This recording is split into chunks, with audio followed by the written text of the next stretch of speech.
Pemirsa Kementerian Kelautan dan Perikanan (KKP) yakin Indonesia akan mencapai swasembada garam pada tahun 2027. Direktur Sumber Daya Kelautan Direktorat Jenderal Pengelolaan Kelautan (KKP), Frista Yorhanita mengatakan pihaknya tengah menggenjot produksi garam tanah air bersama Badan Usaha Milik Negara (PT Garam) dan pihak swasta.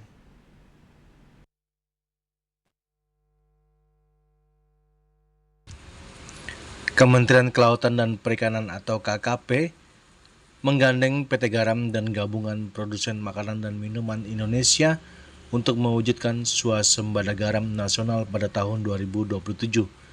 Pemerintah optimistis target tersebut dapat tercapai melalui perbaikan tata kelola produksi, pemanfaatan teknologi, serta sinergi untuk sektor industri.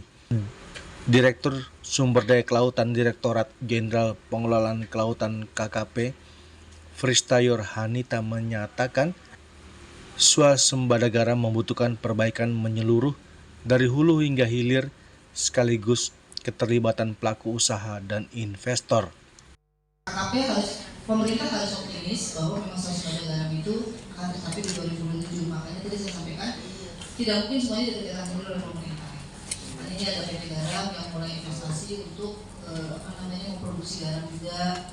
Kemudian juga nanti dari tempatnya Pak Adi, pelaku-pelaku industri makanan yang Pak sudah mulai juga menyampaikan ke kami bahwa mereka juga akan tidak hanya sebagai user mas, tapi mulai juga investasi untuk memproduksi garamnya sendiri. Jadi sudah ada beberapa sudah. Jadi insya Allah 2027 kalau ini kita kerjakan bareng-bareng, kami optimis akan tercapai swasembada garam. Kemudian tadi dari segi kualitasnya mas seperti apa? Nah dari segi kualitas, makanya tadi Mbak, kami meningkatkan kualitas itu pertama dari sisi petambaknya sendiri ya. Jadi kan kita sudah melakukan beberapa upaya seperti membuat cara produksi garam, kemudian kita melakukan pelatihan, aplikasi, dan teknologi-teknologi yang dikembangkan ini memang teknologi yang dikhususkan untuk menghasilkan garam spek industri. Seperti mungkin nanti Pak Indra akan banyak bercerita tentang teknologi yang digunakan PT Garam. Dari kami sendiri tadi yang sudah kami uji coba yang kayak SWRO, kemudian yang ada itu memang setelah kita uji Pak memang menghasilkan garam dengan kualitas yang jauh lebih baik daripada yang digunakan dengan tradisional sekarang ini. Yang tradisional pun Ia menegaskan pemerintah tidak dapat bekerja sendiri dan membuka peluang kolaborasi seluas-luasnya dengan berbagai pihak untuk meningkatkan kualitas dan kuantitas produksi garam nasional.